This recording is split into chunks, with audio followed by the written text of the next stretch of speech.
If you're over 35, you may be wondering why, despite all your efforts, your shoulders seem to be stagnating. You train hard, you stick to your diet, but still growth just doesn't happen. The truth is that after 35, the body starts to react differently to stimuli, and certain mistakes may be sabotaging all your progress. But here's the rub. These mistakes are totally avoidable, and with a few adjustments, you can finally see the results you so desperately want. Stick with me until the end of this video, and you'll discover the 8 biggest mistakes that are preventing your shoulders from growing. And, more importantly, how to correct them. Not using a full range of motion. Many people don't fully utilize their range of motion during exercises like overhead presses. A common mistake is stopping the weight at shoulder level instead of lowering it completely. This limits muscle activation, especially in the deltoid. To correct this, it's essential to lower the weight to ear level or even below. By doing so, the muscle is fully engaged, leading to better strength gains and muscle growth. If you're not doing this, you might unknowingly be holding back your results. Another crucial point here is body awareness. When you feel the movement and know your delts are being activated throughout the motion, the results become more effective. Imagine making this adjustment in your routine and noticing a significant difference in shoulder development after a few weeks. This small change could be the missing link to unlocking a new level of progress you haven't reached before. So instead of focusing only on the weight lifted, start thinking about the quality of the movement. There's no point carrying a lot of kilos if the muscle isn't being worked properly. Think of it like sharpening an axe. It's better to cut with precision than just hit with force. You can apply this to your next workout and feel the difference. Now, speaking of precision, another mistake many people make is over-focusing on the frontal deltoid. Too much focus on front delts. A very common mistake is putting too much emphasis on the front delts, especially during shoulder exercises. Movements like military presses often overload this part, while the side and rear delts get neglected. This leads to an imbalance in shoulder development, making them look disproportionate. To fix this, it's crucial to include exercises like lateral raises and reverse flies in your routine, ensuring all parts of the shoulder are properly engaged. If you've noticed your shoulders seem to tilt forward, it's a clear sign that your front delts are taking over. By focusing on movements that isolate the side and rear delts, you promote a more balanced development and also prevent injuries caused by this imbalance. A practical example would be adding lateral raises with dumbbells at the end of each shoulder workout to ensure that area doesn't fall behind. Additionally, when it comes to muscle balance, you don't want to end up with compromised posture because of uneven training. Imagine being hunched over because you've strengthened one side more than the other. The aesthetics of your shoulders and overall joint health depend on this balance. Try shifting your focus and see how the look of your shoulders evolves over time. Now that you understand how to balance the shoulders, let's dive into the importance of consistently training the side and rear delts. Without that, all your efforts might end up going to waste. Not training side and rear delts. Many gym goers end up neglecting their side and rear delts. Compound movements like bench presses and pull-ups don't activate these muscles efficiently, which can result in underdeveloped shoulders and a disproportionate appearance. To fix this, it's crucial to include isolation exercises like lateral raises and high pulls, which directly target these overlooked areas. If you've never felt that burn in your side and rear delts, chances are they aren't being properly activated. Imagine how it would feel to develop round, defined shoulders just by incorporating these movements. The difference can be seen in a few weeks of focused training. By isolating these muscles, you're ensuring a harmonious development and balanced aesthetic. Neglecting these areas impacts more than just appearance. A lack of work in the side and rear delts can also limit your functional strength, negatively affecting other movements like deadlifts or even everyday tasks. By training these areas, you're not only improving aesthetics, but also boosting performance. It's a worthwhile commitment.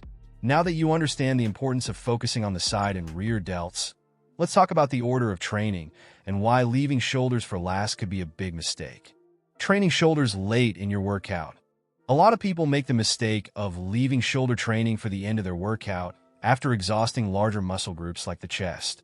This means you're hitting your shoulders when you're low on energy, which compromises performance and results. Prioritizing shoulders at the start of your session ensures they get the attention and effort needed for full development. After all, if you want muscle growth, you need to train with maximum intensity, and that's only possible when you're still fresh. Think about the impact this simple change in workout order can have. By placing shoulders at the beginning, when your muscles are fresh, you'll notice a significant increase in both strength and size. What once seemed like a stubborn area to grow could become one of the most defined parts of your body. It's all about knowing where to allocate your energy. Another advantage of prioritizing shoulders is injury prevention. With more energy at the start, you can maintain better form and control during exercises, which helps protect your joints and avoid unnecessary strain. If you've been leaving shoulders for last, try this change and watch your progress soar. Now that you understand how workout order affects development, let's talk about another common mistake: letting your traps take over during shoulder exercises. Traps taking over. A common mistake when training shoulders is letting the traps take over, especially during exercises like lateral raises. When the traps dominate, the side delts don't get enough work, which hinders balanced shoulder development. To avoid this, it's important to focus on lateral movement, keeping your shoulders down and traps relaxed. A useful technique is to stretch the traps before starting your shoulder exercises, releasing that initial tension. By relaxing the traps and isolating the shoulders, you maximize deltoid activation.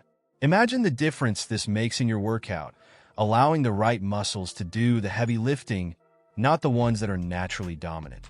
Small adjustments like this, focused on form, can be the key to achieving the shoulder development you're aiming for.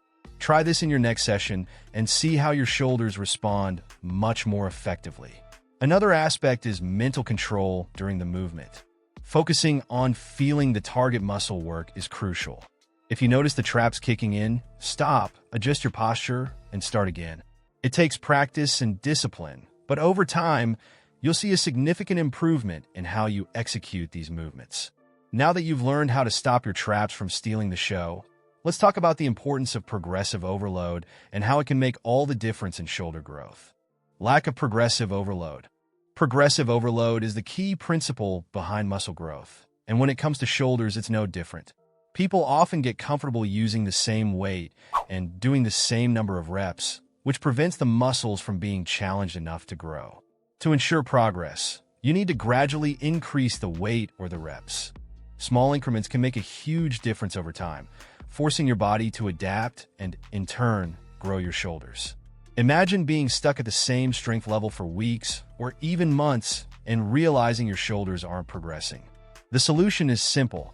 Add a bit more weight in your next session or do one more rep in each set. This keeps your muscles in a constant state of growth. Every small improvement, no matter how minor, contributes to a bigger picture of physical evolution. Additionally, this practice not only aids in muscle growth, but also strengthens your joints and prevents injuries. When your muscles are constantly adapting, they become stronger and more resilient.